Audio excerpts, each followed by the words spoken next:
Hey, hey, how's it going, everybody? Welcome to the very last week of school.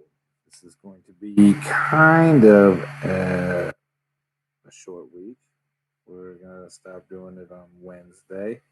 However, if we don't finish the book by then, I'll probably keep reading the rest of the week. My grades are due tomorrow, or Wednesday, so get your work in. And with that, let's get back into the Graveyard Book by Neil Gaiman. So we had started chapter 6 on Friday, and chapter 6 was good. They detailed how Bod went through school. And Bod is a wallflower. He likes to not be seen. But when he's confronted with an injustice, i.e., two people bullying younger students, he can't sit by passively anymore. Okay, and this is kind of a big character moment for Bod because his whole life he's been around ghosts and in a graveyard, and they've been training him to be invisible. And now he's kind of taking charge of his own life and deciding that, you know what, I cannot just sit idly by and let something bad happen. So he protects some younger classmates, and this upsets the bullies, so they follow him with the idea of putting him in his place, and he scares them pretty good. Um, but they don't really get scared enough, so now he's got a problem. He's drawn attention to himself, and when he tries to tell Silas about it, Silas doesn't want him to go back to school, and that's where we stopped. So let's get back into it. It's not something in which I've ever taken pleasure, said Silas. So you don't go back to school tomorrow. I'm not running away. Not from Mo or Nick or school. I'd leave here first. You will do as you're told, boy, said Silas, a knot of velvet anger in the darkness. Or what? Said Bod, his cheeks burning. What would you do to keep me here? Kill me? And he turned on his heel and began to walk down the path that led to the gates and out of the graveyard. Silas began to call the boy back, then he stopped, stood there in the night, alone. The best of times, his face was unreadable. Now his face was a book written in a language long forgotten, in an alphabet unimagined. Silas wrapped the shadows around him like a blanket and stared after the way the boy had gone. He did not move to follow. Nick Farthing was in his bed, asleep and dreaming of pirates on the sunny blue sea, when it all went wrong. One moment he was the captain of his own pirate ship, a happy place, crewed by obedient 11-year-olds, except for the girls who were all a year or two older than Nick and who looked especially pretty in their pirate costumes. And the next he was alone on the deck. The huge dark ship the size of an oil tanker with ragged black sails and a skull for a figurehead was crashing through the storms toward him. And then, in the way of dreams, he was standing on the black deck of the new ship, and someone was looking down at him. You're not afraid of me? Said the man standing over him. Nick looked up. He was scared. In his dream, scared of the dead faced man in the pirate costume, his hand on the hilt of a cutlass. Do you think you're a pirate, Nick? Asked his captor, and suddenly something about him seemed familiar to Nick.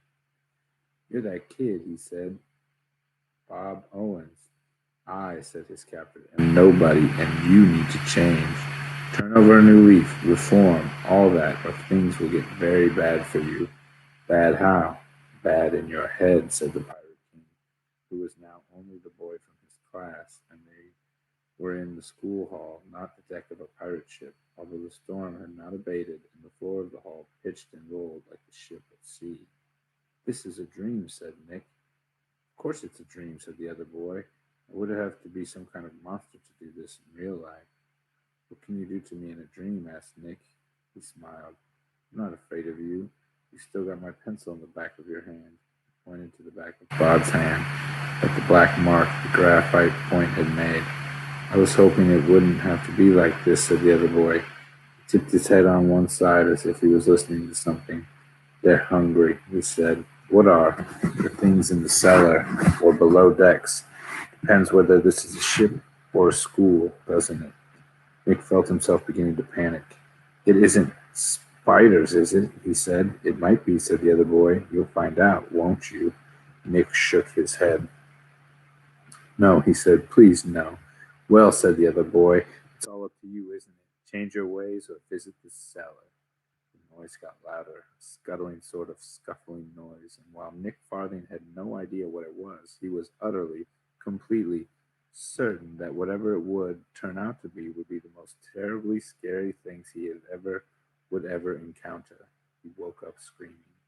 Bod heard the scream, a shout of terror, and felt the satisfaction of a job well done. He was standing on the pavement outside Nick Farthing's house, his face damp from the thick night mist. He was exhilarated and exhausted. He had felt barely in control of the dream walk, had been all too aware that there was nothing else in the dream but Nick and himself, and that all Nick had been scared of was a noise. But Bob was satisfied. The other boy would hesitate before tormenting smaller kids. And now Bob put his hands in his pockets and began to walk, not certain where he was going. He would leave the school, he thought, just as he had left the graveyard. He would go somewhere no one knew him, and he would sit in the library all day and read books and listen to people breathing. He wondered if there was still a deserted island in the world, like the one on which Robinson Crusoe had been shipwrecked. He could go live on one of those. Bod did not look up. If he had, he would have seen a pair of watery blue eyes watching him intently from a bedroom window. He stepped into an alley, feeling comfortable out of the light. Are you running away then? Said a girl's voice. Bod said nothing. That's the difference between the living and the dead, isn't it? Said the voice. It was Liza Hemstock talking. Bod knew, Bod knew, although the witch girl was nowhere to be seen, the dead don't disappoint you. They've had their life, done what they've done. We don't change. The living, they always disappoint you, don't they? You meet a boy who's all brave and noble, and he grows up to run away. That's not fair, said Bob. Nobody's knowings I knew would have run off from the graveyard without saying so much as a fare thee well to those who cared for him, to break Mistress Owen's heart. Bob had not thought of that. He said, I had a fight with Silas. So? He wants me to come back to the graveyard, to stop school. He thinks it's too dangerous. Why? Between your talents and my bespellment, they'll barely notice you. I was getting involved. There were these kids bullying other kids. I wanted them to stop. I drew attention to myself. Liza could be seen now, a misty shape in the alleyway, keeping pace with Bob. He's out here somewhere, and he wants you dead, she said. Him has killed your family. Us in the graveyard, we want you to stay alive. We want you to surprise us and disappoint us and impress us and amaze us. Come home, Bob. I think I said things to Silas. He'll be angry. If he didn't care about you, he wouldn't be upset, was all she said. The fallen autumn leaves were slick beneath Bob's feet, and the mists blurred the edges of the world. Nothing was as clean cut as he had thought it. A few minutes before, I did a dream walk, he said. How did it go? Good, he said. Well, all right. You should tell Mr. Pennyworth. He'll be pleased. You're right, he said. I should. He reached the end of the alley, and instead of turning right as he had planned and off into the world, he turned left onto High Street, the road that would take him back to the Dunstan Road and the graveyard on the hill. What, said Liza Hemstock? What you doing? Going home, said Bod, like you said. There were shop lights now. Bod could smell the hot grease from the chip shop on the corner. The paving stones glistened. That's good, said Liza Hemstock, now only a voice once more. Then the voice said, Run, or fade, something's wrong. I was about to tell her that there was nothing wrong, that she was being foolish, when a large car with a light flashing on the top came veering across the road and pulled up in front of him. Two men got out from it. Excuse me, young man, said one of the men. Police, I might ask you what you're doing out so late? I didn't know there was a law against it, said Bod. The largest of the policemen opened the rear door of the car. Is this the young man you saw, miss? He said. Mo Quilling got out of the car and looked at Bod and smiled. That's him, she said. He was in our back garden breaking things, and then he ran away. She looked Bod in the eye. I saw you from my bedroom, she said. I think he's the one who's been breaking windows. What's your name? Asked the smaller policeman. He had a ginger mustache. Nobody, said Bod. Then, ow, because the ginger policeman had taken Bod's ear between his thumb and finger and had given him a good hard squeeze. Don't give me that, said the policeman. Just answer the questions politely, right? Bod said nothing. Where exactly do you live? Asked the policeman. Bod said nothing. He tried to fade, but fading, even when boosted by a witch, relies on people's attention sliding away from you. And everybody's attention, not to mention a large pair of official hands, was on him then. Bod said, you can't arrest me. You don't even know my name or address. No, said the policeman, I can't. I can't take you down to the station until you give us the name of a parent, guardian, responsible adult into whose care we can release you. He put Bod into the back of the car where Mo Quilling sat, a smile on her face of a cat who has eaten all the canaries. I saw you from my front window, she said quietly, so I called the police. I wasn't doing anything, said Bod. I wasn't even in your garden. And why are they bringing you out to find me? Quiet back there, said a large policeman. Everyone was quiet until the car pulled up in front of the house that had to be nosed. A large policeman opened the door for her, and she got out. We'll call you tomorrow. Let your mom and dad know what we found, said the large policeman. Thanks, Uncle Tam, said Mo, and she smiled. Just doing my duty. They drove back through the town in silence, Bob trying to fade as best he could with no success. He felt sick and miserable, and one evening he had had his first real argument with Silas, had attempted to run away from home, had failed to run away, and now failed to return home. He could not tell the police where he lived or his name. He would spend the rest of his life in a police cell or in a prison for kids. Did they have a prison for kids? He didn't know. Excuse me, do they have prison for kids? He asked the men in the front seat. Getting worried now, are you? Said Mo's Uncle Tam. I don't blame you. You kids running wild, some of you need locking up. Bod wasn't sure if that was a yes or a no. He glanced out of the car window. Something huge was flying through the air, above the car, to one side.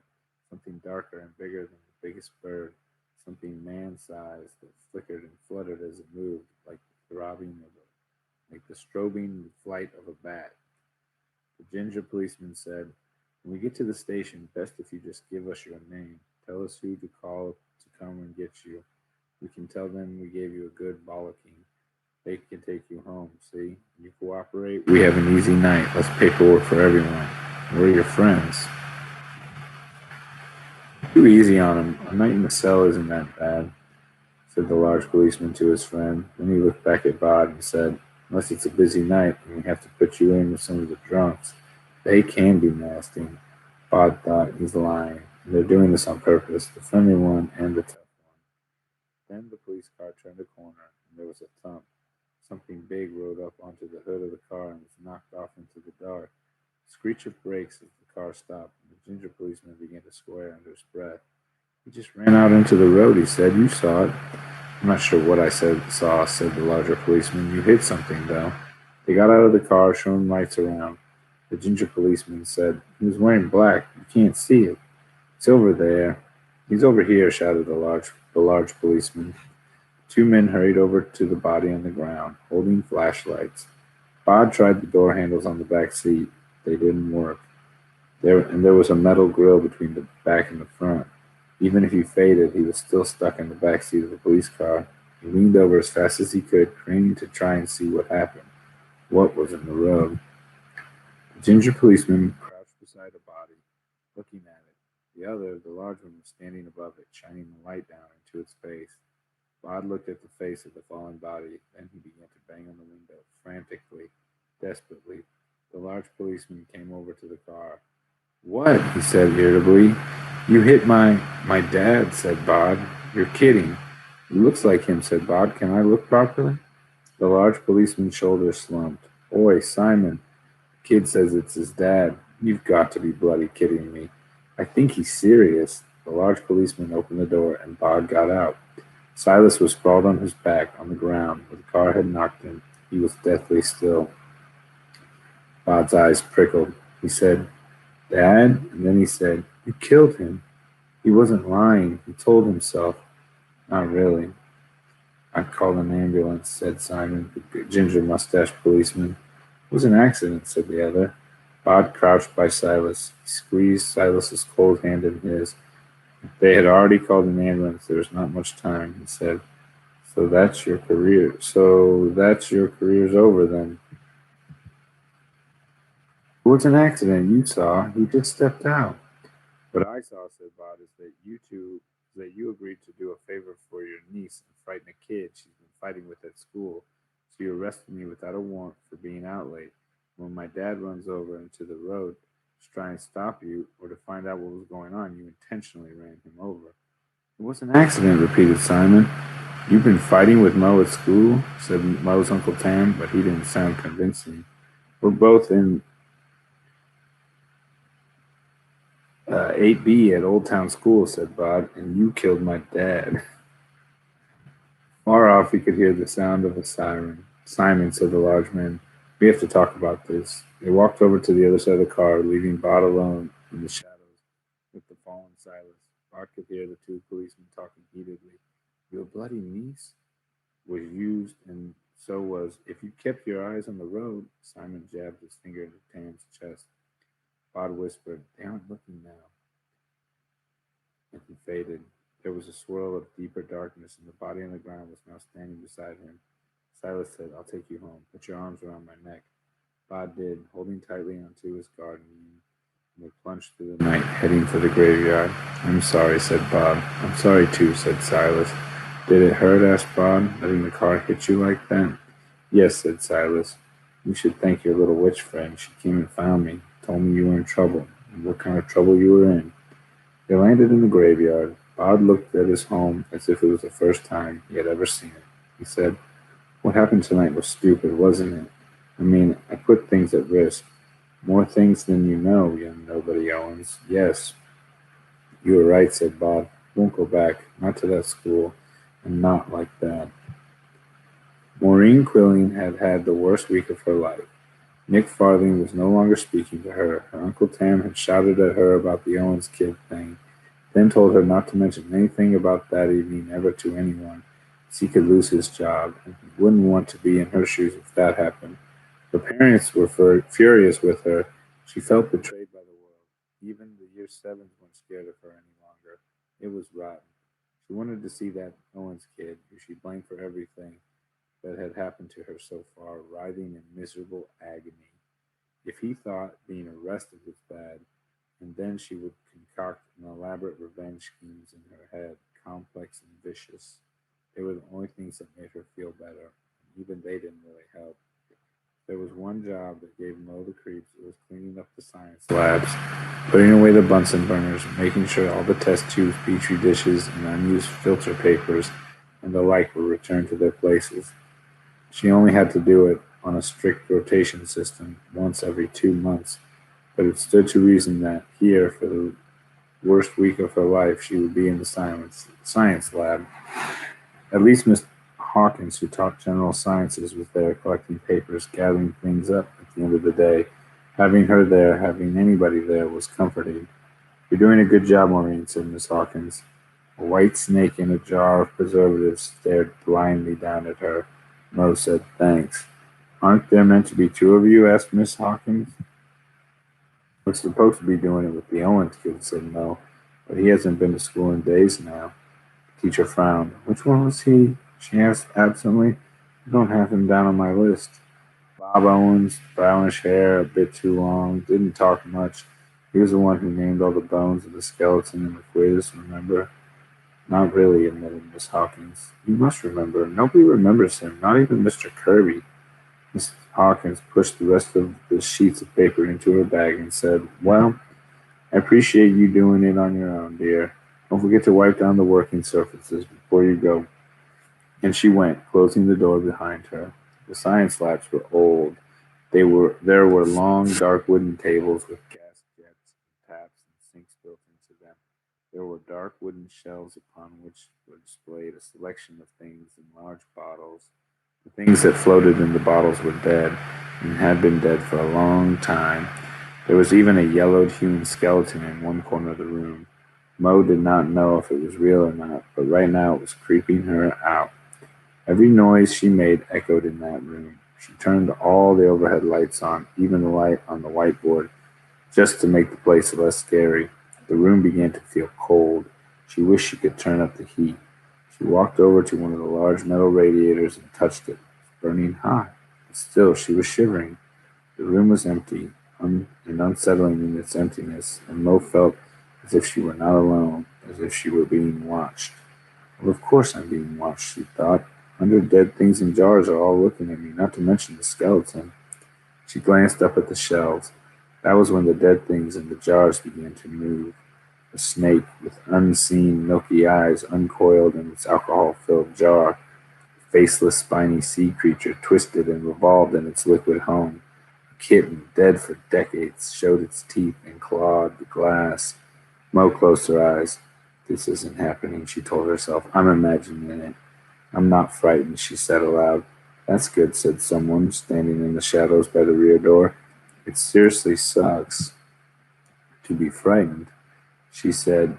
None of the teachers even remember you. You remember me, said the boy, the architect of all her misfortune. She picked up a glass beaker and threw it at him, but her aim went wide and it smashed against the wall. How's Nick? Asked Bob as if nothing had happened. You know how he is, she said. He won't even talk to me. He just shuts up in class, goes home, does his homework, probably building model railways. Good, he said. And you, she said, you haven't been at school for a week. You're in such trouble, Bob Owens. The police came in the other day. They were looking for me. For you. That reminds me. How's your Uncle Tam? Said Bob. Mo said nothing. In some ways, said Bob, you've won. I'm leaving school. In other ways, you haven't. Have you ever been haunted, Maureen Quilling? Ever looked in the mirror wondering if the eyes looking back at you are yours? Ever sat in an empty room and realized you were not alone? It's not pleasant. You're going to haunt me? Her voice trembled. Bob said nothing. He just stared at her. In the far corner of the room, something crashed. Her bag had slipped off the chair onto the floor. When she looked back, she was alone in the room, or at least there was nobody that she could see in there with her. The way home was going to be very long and very dark. The boy and his guardian stood at the top of the hill, looking out at the lights of the town. Does it still hurt? Asked the boy. A little, said the guardian, but I feel fast. I'll soon be as good as ever. Could it have killed you, stepping out in front of that car? His guardian shook his head. There are ways to kill people like me, he said, but they don't involve cars. I'm very old and very tough. Bob said, I was wrong, wasn't I? The whole idea was to do it without anybody noticing. And then I had to get involved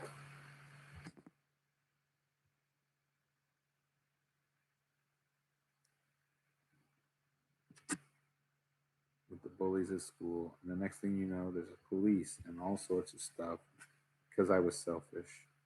Silas raised an eyebrow. You weren't selfish. You need to be among your own kind. Quite understandable.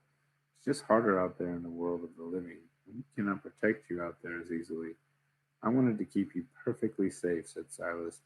But there is only one perfectly safe place for your kind, and you will not reach it until all your adventures are over, and none of them matter any longer. None of them matter any longer. Bob rubbed his hand over the stone of Thomas R. Stout, 1817 to 1851, deeply regretted by all who knew him, feeling the moss crumble beneath his fingers. He's still out there, said Bob, the man who killed my family. I still need to learn about people. Are you going to stop me leaving the graveyard? No, that was a mistake, and one that we both have learned from. Then what? We should do our best to satisfy your interest in stories and books in the world. There are libraries, there are other ways, there are many situations in which there might be other living people around, like the theater or the cinema. What's that? Is it like football? I enjoy watching them play football at school. Football, that's usually a little early in the day for me, said Silas. But Miss Lupescu could take you to a football match the next time she's here. I'd like that, said Bob. They began to walk around down the hills. Silas said, we have both left too many tracks and traces in the last few weeks. They are still looking for you, you know. You said that before, said Bob. How do you know? And who are they? And what do they want? Silas only shook his head and would be drawn no further. With that, for the time being, Bob had to be satisfied.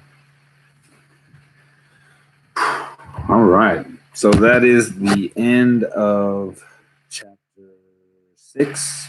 We'll continue chapter 7 tomorrow, and then we'll do chapter 8 after that. The last day of school is Wednesday, but I'll keep doing this until we finish the book because I enjoy it, and I hope some of you enjoy it.